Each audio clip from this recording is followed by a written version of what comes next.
Hey, good afternoon, guys. Thanks for joining us at Biodiversity Conference.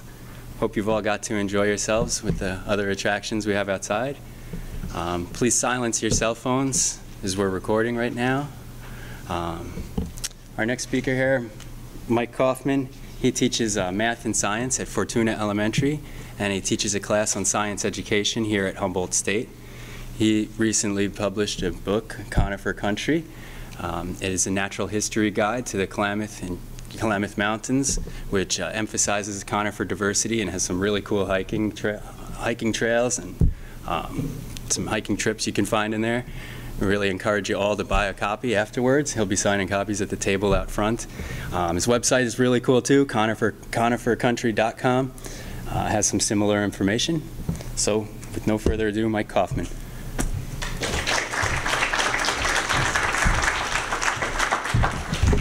Well, thanks for coming. I want to thank Bobby for facilitating this weekend. It's a pretty amazing thing he's putting together. He's got some help, but pretty cool stuff, so thanks, Bobby. So I'm feeling a little bit rusty because I actually haven't been in the field very much in the last 4 months. I had the birth of the book back in May, but also the birth of my first child, and didn't really adventure as much this summer, so I'm feeling slightly disconnected from the conifers, except for the redwoods and some of the coastal stuff. But I'll warm back up and we'll get into it here today. And we're going to go on a journey across the landscape. I'm going to look at 100 million years or so of conifer evolution, and then how that really relates to Northwest California. So why am I crazy about conifers? Well, it's a manageable means to comprehend Klamath Mountain biodiversity. So through the eyes of the conifers, you can, I think, because there's only 35 to 38 of them, I think it's something you can grasp and understand our landscape, our very complex landscape in the region. They are harbingers for climatic change for millions of years, and they're basically deep time survivors. And I think they're absolutely gorgeous. So another grand reason to talk about them. So what is a conifer? Well, if we look way back 425 million years ago, plants became compatible with land. The first land plants were things like horsetails, ferns, club mosses, which reproduced with spores. And we still have some of these, or at least relatives of these in the redwood forest. A couple horsetails and lots of ferns, obviously. But these plants began to develop vascular tissue they could start to grow up. The gymnosperms, which include conifers, followed soon after, about 365 million years ago. And then angiosperms, the flowering plants, came about around 140 million years ago. So gymnosperms and angiosperms, these are the seed plants of the world. And the seed was pretty cool because it helped promote dormancy. And this opened up new pathways for plant distribution and evolution. I'm not really going to get into a lot of that, but it was different than the spore. It was an advancement for the plants. Gymnosperms, their seeds form on a variety of structures. We're all familiar with cones, especially here in the northern hemisphere, but they remain naked after they're mature. And angiosperms' seeds are generally enclosed in something. So in the Mesozoic, 250 to 65 million years ago, this was the heyday of the conifers.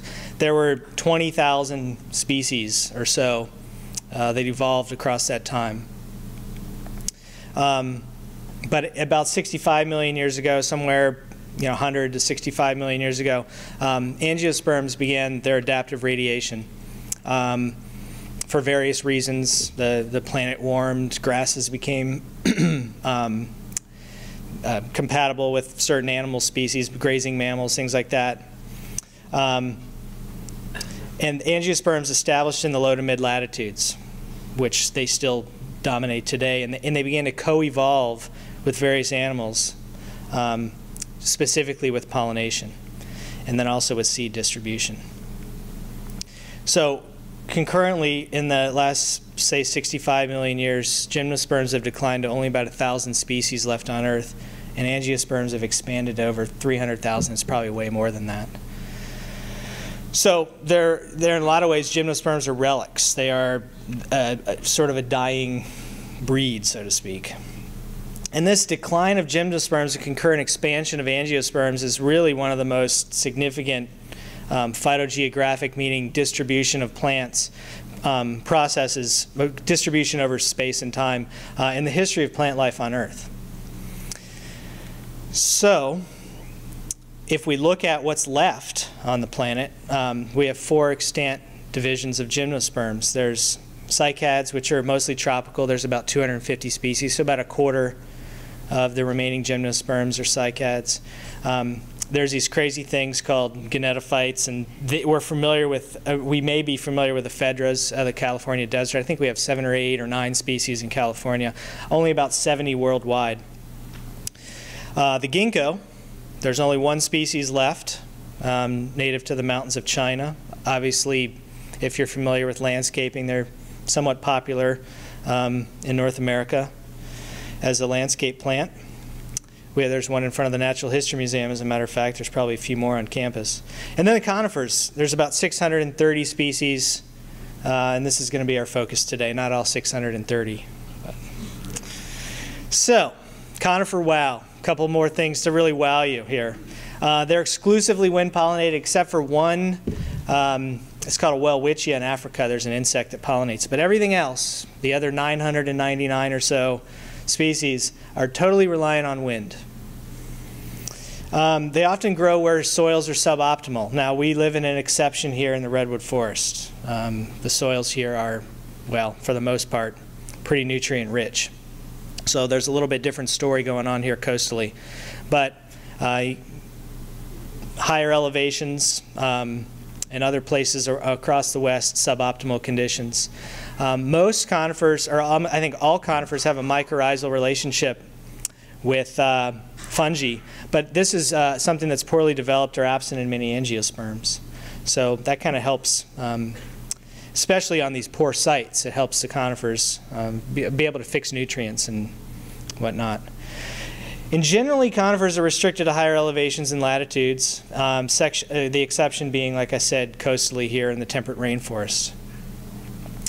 And then here's the coolest thing, I think. Less than 1% of all plant species are conifers, pretty much way less than 1%. But they cover by area 30% of the Earth's forested land. So where they survive, they do a pretty darn good job of it.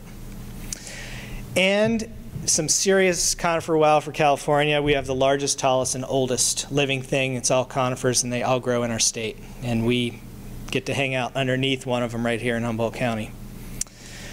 All right, so if we look at where gymnosperms live across the planet, this is, you can see we've got some hot spots, obviously in Northwest California, also in the Sierra Madre Occidental of Mexico. A lot of those are pines. We're at a crossroads up here, and we're going to get into that in the next few slides. But basically, half of all conifer species are on the Pacific Rim. And in California, Oregon, and Washington alone, there's 65. Or somewhere around 65. All these numbers are, can be debated if you argue for certain species or subspecies or variations, and also how you define the region. But in Northwest California, we've got 32 to 38 species. So it's a hot spot globally.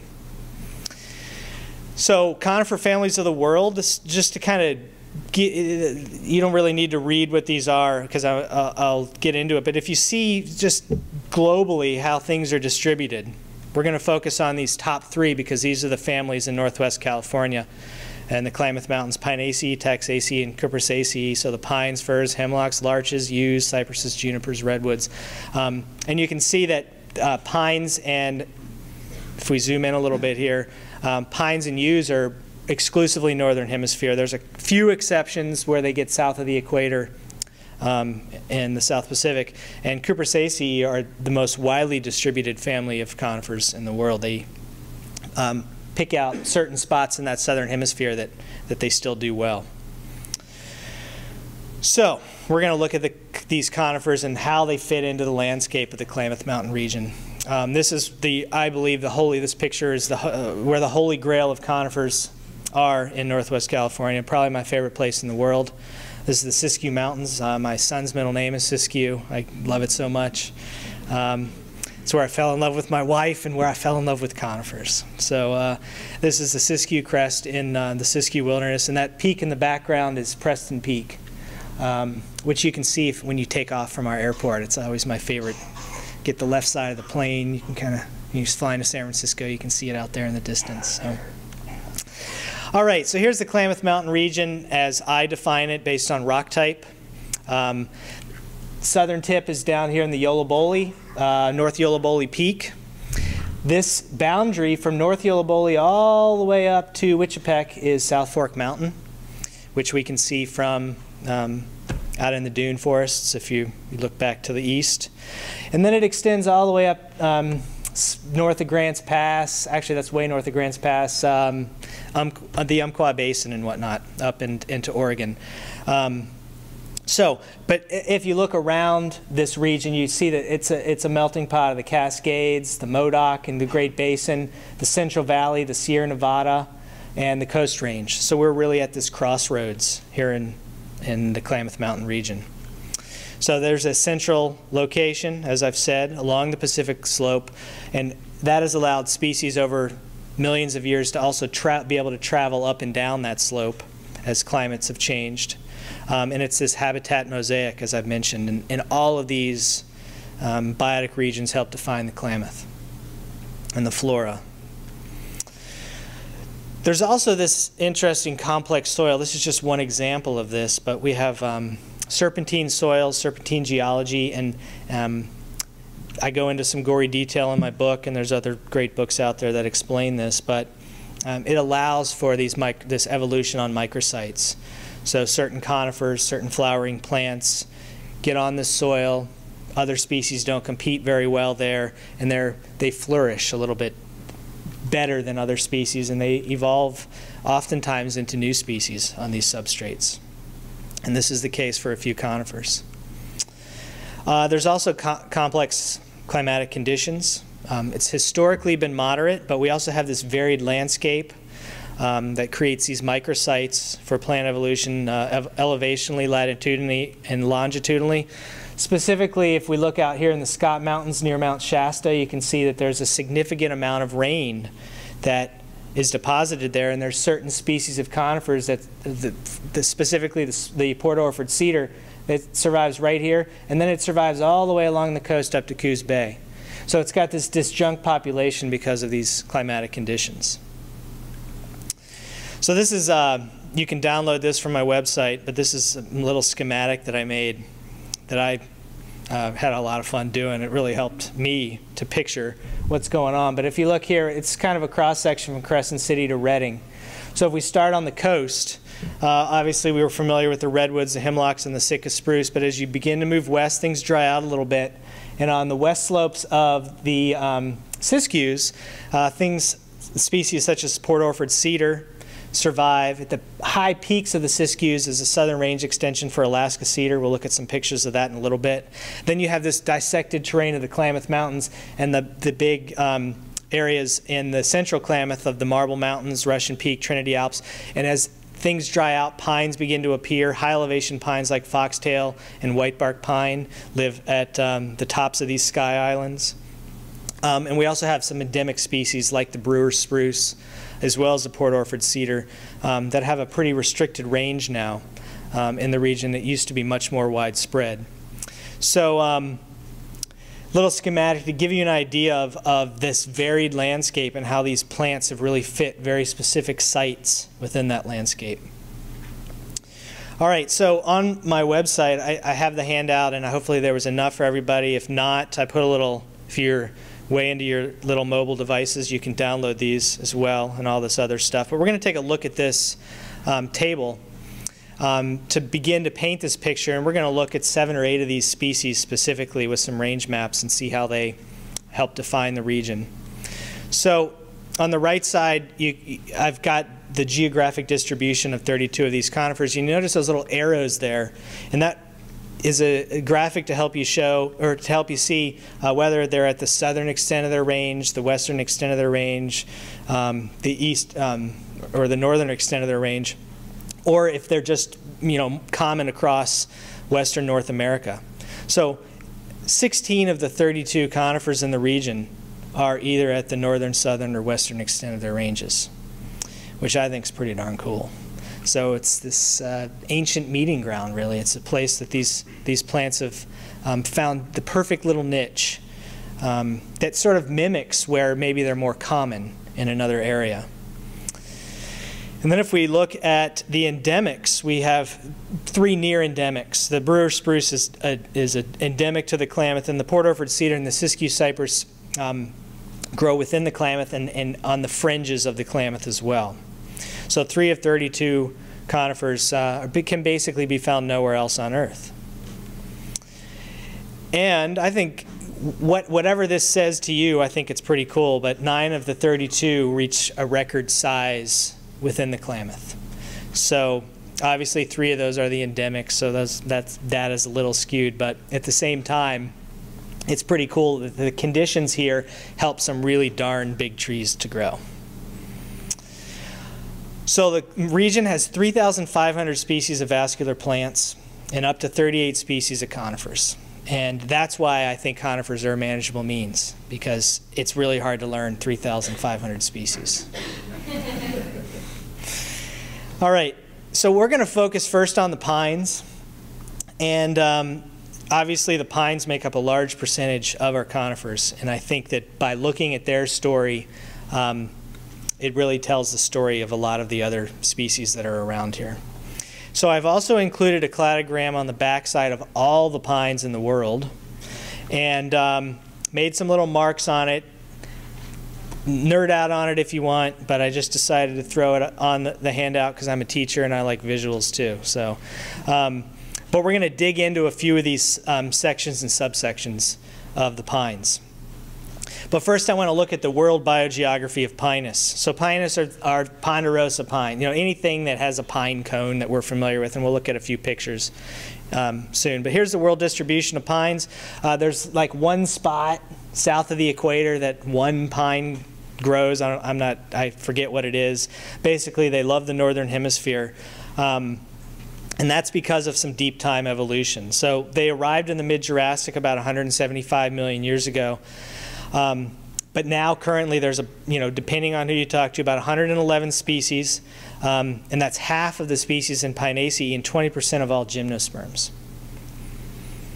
So I'm sorry, that's not right. It's 20% of all conifers. Anyway, so here's if we break down where Pinus fits within Pinaceae. Picea are spruces, Pseudotsuga is Douglas fir, Abies is fir, and Tsuga is hemlock. All of these occur within the Klamath Mountains. All right, so the Pinus prototype, why do they do so darn well around here? Well, they are light demanding. So they typically like dry sites that are open and there's less competition. So this is a picture of a Jeffrey pine on serpentine soil. You can see there's not a lot of competition for the Jeffrey pine, and it is happy as it can be there. They're fast growing. And they often regenerate as even-age cohorts following landscape scale disturbances like fire. Knobcone pine is a great example of that. There's a fire ecologist on campus that taught me that last summer. Pretty exceptional to see an even-age stand of knobcone pine. Thank you, Dr. Kane. So if we look at the Triassic Pinaceae, so in the Triassic, conifers evolved, like I said. This is what we think continents looked like, landmass looked like. Pinaceae ancestors diverged around this time, and Pinus began to evolve in the Jurassic and the mid-latitudes.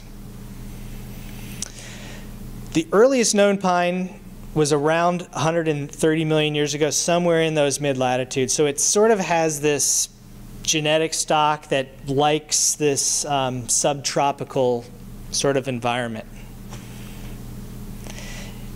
In the Paleocene, the planet warmed, and Pinus migrated north of the 65 degrees north, or stayed around 2 degrees north. So there was this divergence. So pines sort of went in two directions. And this was a big separation. And we're going to look at some ancestors in the Klamath that separated out at this time here in a few minutes.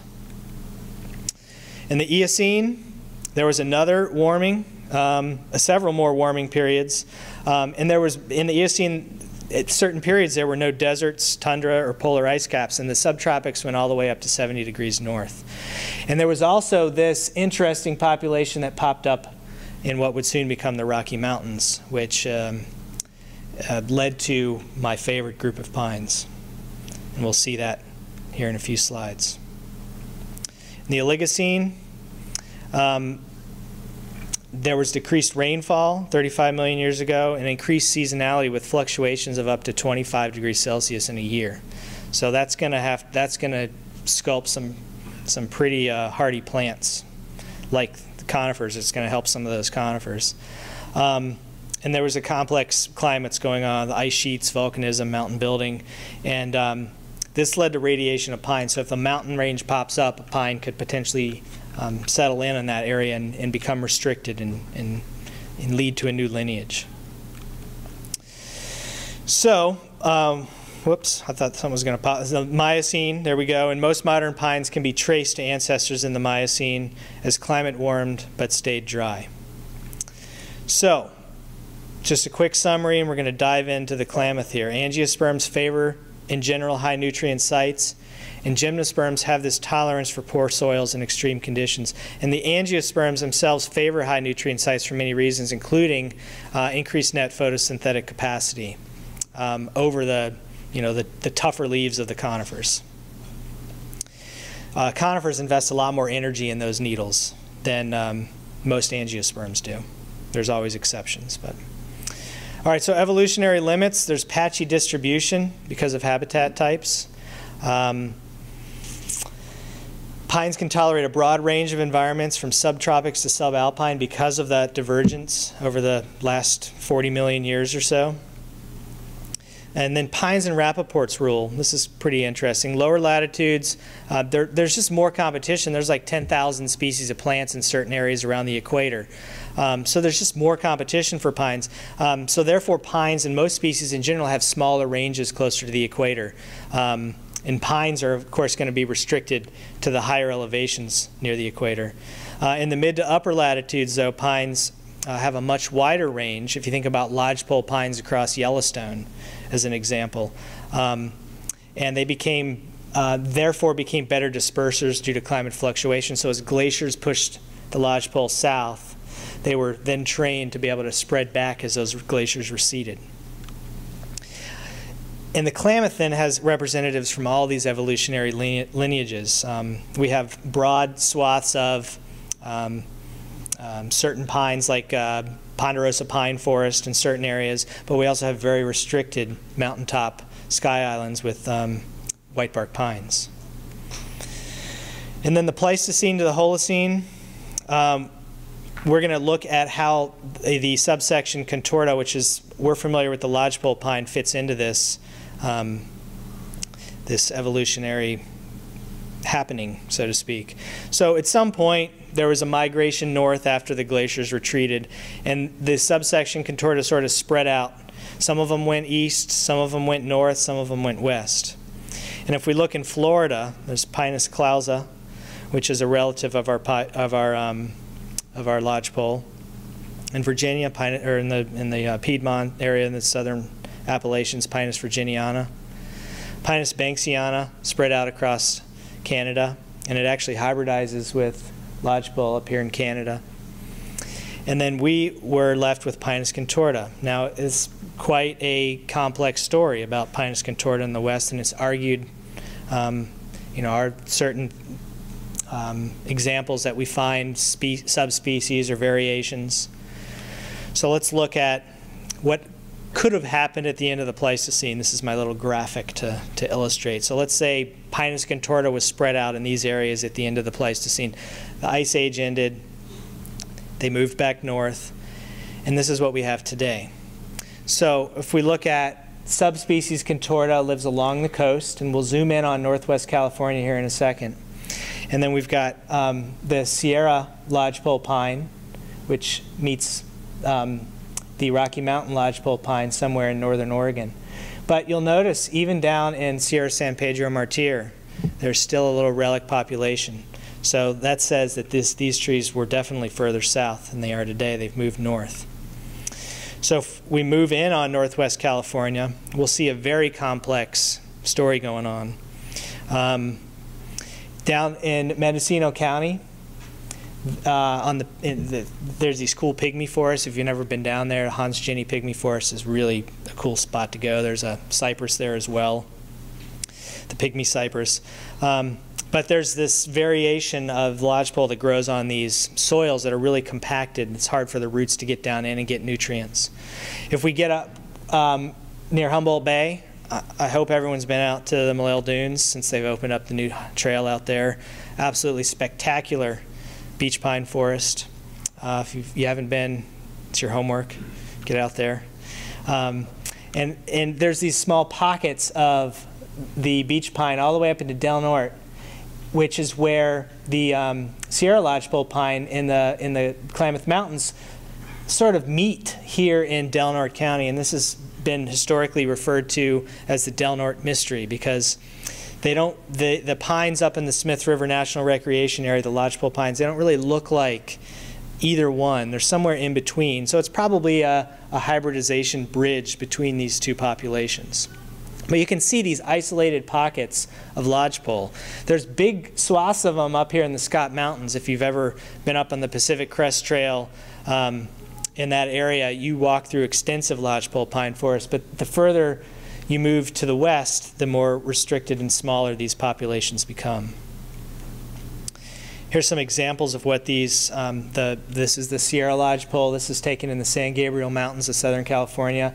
And this is the Rocky Mountain lodgepole in the Pasayten Wilderness of Washington. And then if we look regionally, this is out in the dune forest, a couple miles from here. And this is the Del Norte Mystery with this strange reflexed cone, sort of serotinous. And there's several theories as to why that could be the way it is, including maybe a fire dependency. Maybe there's a relationship with crossbills in the absence of Douglas squirrels, so that the cones then produce a thicker scale, so the crossbill has a harder time getting in there. So it's this convergent evolution with the birds. But the mystery's never been solved. So sounds like a cool thesis.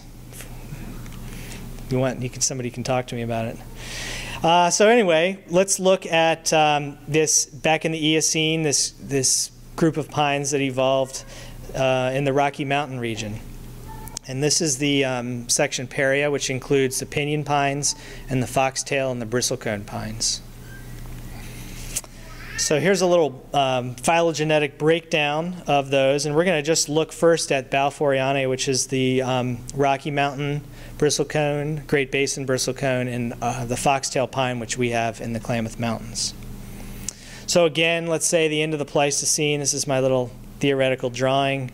Maybe a little bit more of a widespread range. Climate warms up a little bit, and they become restricted to mountaintops. Here's Northwest California. We're going to zoom in on that in a second. But you can see there's two disjunct populations of the of the foxtail pines, Southern Sierra, and then the Klamath, and then the Rocky Mountain bristlecones, and the Great Basin bristlecones.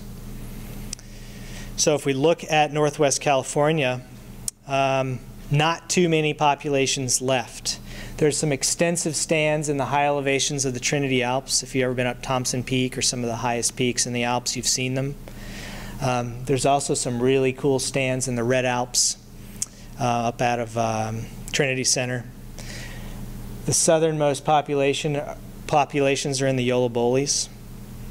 This is South Yola-Bole, and that's North Yola-Bole. And then northward, the northernmost population of foxtail pine is on Lake Peak. You can actually drive up there. There's a fire lookout. A cool lady that has been up there 50 years. She's been at this fire lookout every summer. She is a character. So if you want to go talk some high elevation foxtail pine stuff, she'll be there every summer. So So you know, it's kind of cool. You can see where these are the spots that foxtail pines grow, because these are the spots that are above 7,000 feet. So if we zoom in on the Red Alps, I like this picture for various reasons, but one is you can see this is a south-facing, this is 7-Up Peak here, the flanks of 7-Up Peak in the Alps.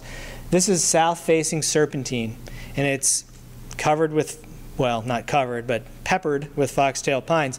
If you look over on the granite in the background, these are all firs and hemlocks. Foxtail pines, they don't really like the north-facing slopes because they like sunlight, and the hemlocks and firs don't like these south-facing serpentines because of the soil, for one reason. So this is that mosaic, that juxtaposition I was talking about within the Klamath Mountains.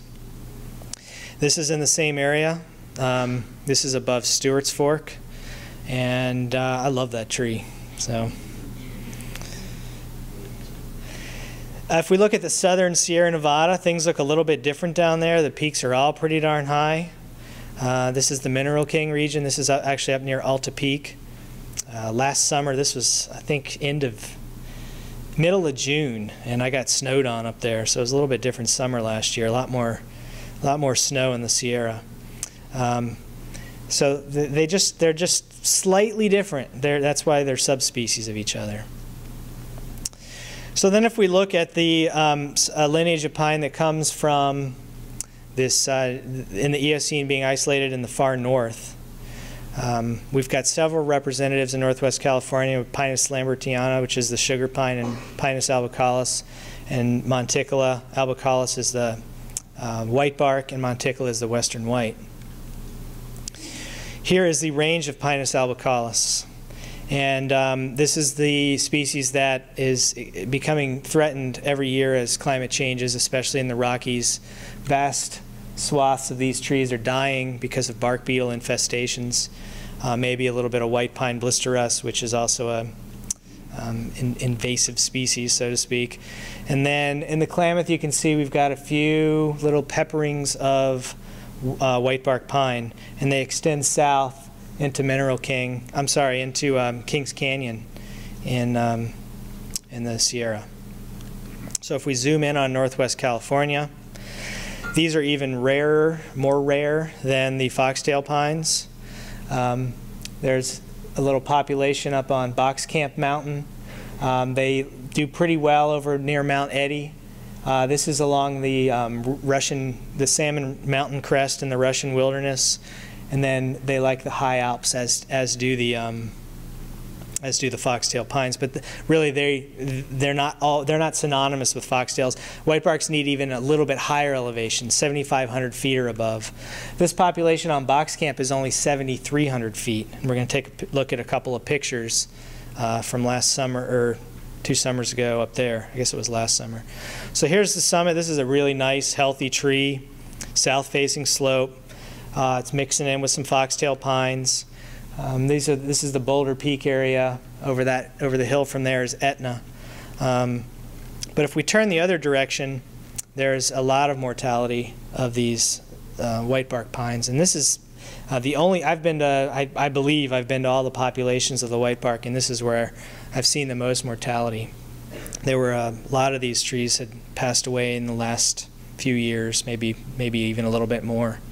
So this is an example of really the ecological amplitude has been reached for this species. There's nowhere else to go. They can't go up anymore, so they're not doing so hot on this really, comparatively low site to the rest of where they appear in the Klamath. And then if we go over to the Scott Mountains, this is near the summit of Mount Eddy.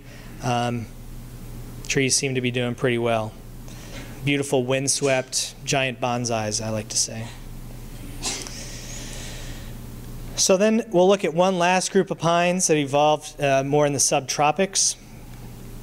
And we're going to zoom in here on the subsection attenuata, which are the closed cone pines. Almost exclusively in California, or at least within the California, well, no, almost exclusively in California. So Pinus muricata, this is the bishop pine. They love the coast. Today they're not more than 2 miles inland. And they are much more, we have this really disjunct population here at Patrick's Point, and then they show up again down near Fort Bragg. But you can see they extend all the way down into northern Baja and also out on Guadalupe Island. And I forget the name of this island, but they're on a couple islands off the coast of Baja. And if we look, I went to this population in Baja a couple summers ago. It's a desert. So this is the subtropics. Well, it's not quite a desert, but it's shrubby, coastal, gnarly little trees. We look the other direction, dry river. And then if we look at our population in Northwest California, they're competing in the middle of a rainforest. So I think that's pretty cool that this tree, because of the soils at Patrick's Point, has been able to hold on there. And they do compete with, there's actually no redwoods right in Patrick's Point, but they do compete with Sitka spruce, depending on the soil type there. So just to wrap up Pinus, they're ecologically adaptable because deep time has sculpted this genetic refinement across variable latitudes and complex soils. This is another picture of the Siskiyou Mountains, some serpentine soils, Jeffrey Pine Forest. So a couple more examples of conifers that sort of fit this southern, western, northern description. We'll look at the Brewer's spruce, which is our endemic spruce. Used to have a much wider range across the west. Fossil records from Nevada, Oregon, now restricted from Iron Mountain in Oregon to near Weaver Valley. Lookout near Weaverville. There's a little population over in the Castle Crags. But basically they've found their little niche that they generally like north-facing slopes. Not always the case, but north-facing slopes and kind of open terrain, maybe places that fire have a hard time getting because rocks restrict, a lot of open areas with rocks that fire can't really get in because there's not stuff in the understory. I don't think we really know the whole story on Brewer spruce yet, but those are some of my postulations. And they're just stinking beautiful, I think. I mean, look at that. It's like tinsel, you look at their branches, it looks like the perfect Christmas tree. And this was an interesting place in the Red Buttes Wilderness where it looks like a pretty fire-prone area, and the theory is Brewer spruce generally avoid these type of places, but this one looks happy and healthy. And we saw some recruitment after a fire maybe 20 years ago, where the young seedlings were coming in next to knobcone pine. This was right along the Pacific Crest Trail, so kind of interesting ecology here. So if we look at Cupressaceae, here's where they live around the world. So they do get into the southern hemisphere, but we've got some great representatives, about 10 in the Klamath region. And we're going to look at 2 right now, the Alaska cedar and the Siskiyou cypress. Siskiyou cypress is a near endemic, and the Alaska cedar, we've only got about 10 populations, 11 populations in California of this species.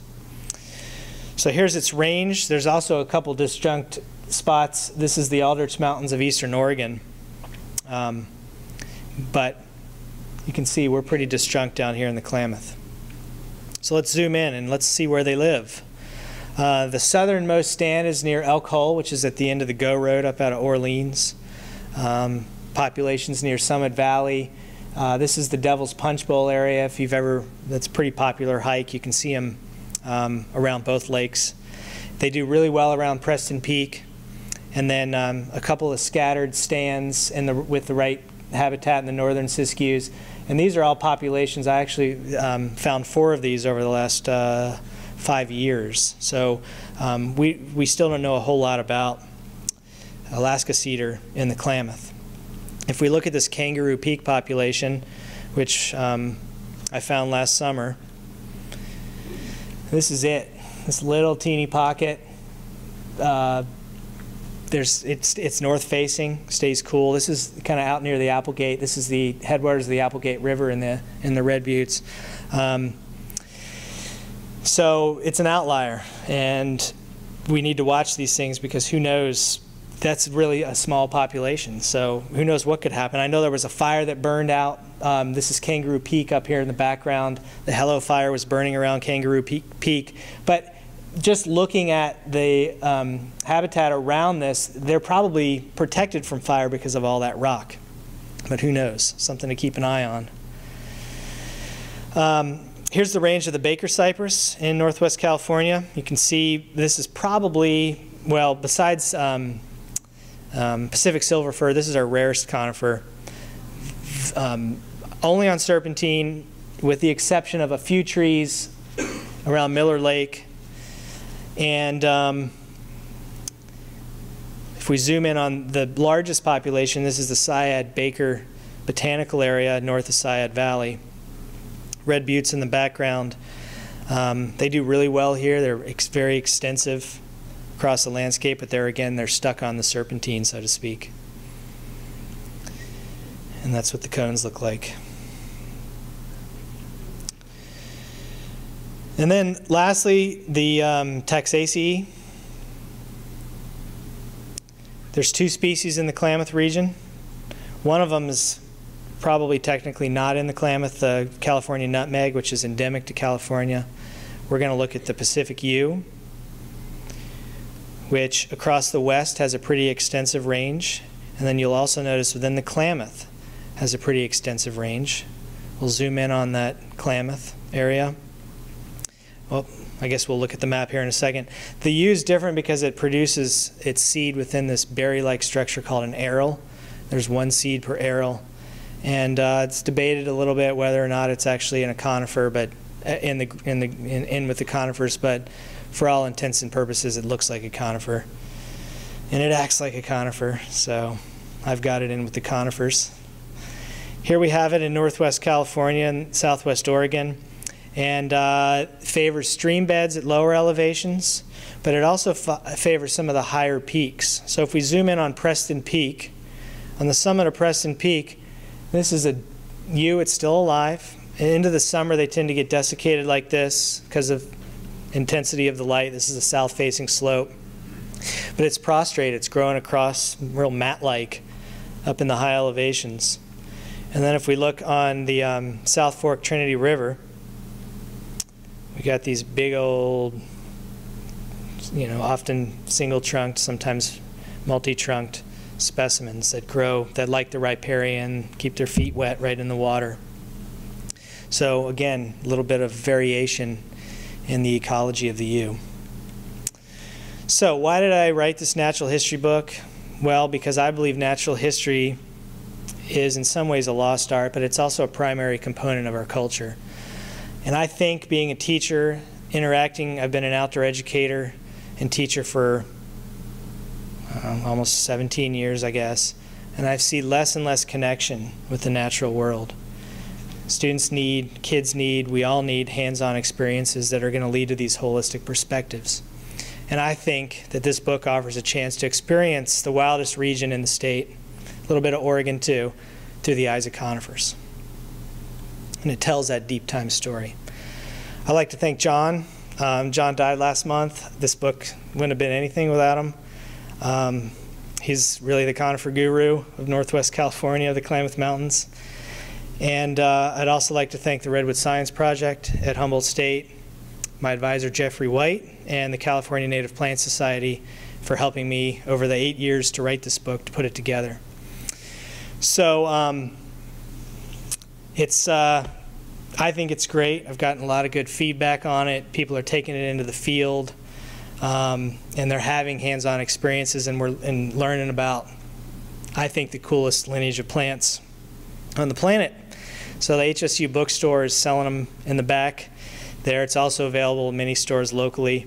And some of the other maps, a lot of the black and white maps, regional maps, are in this book.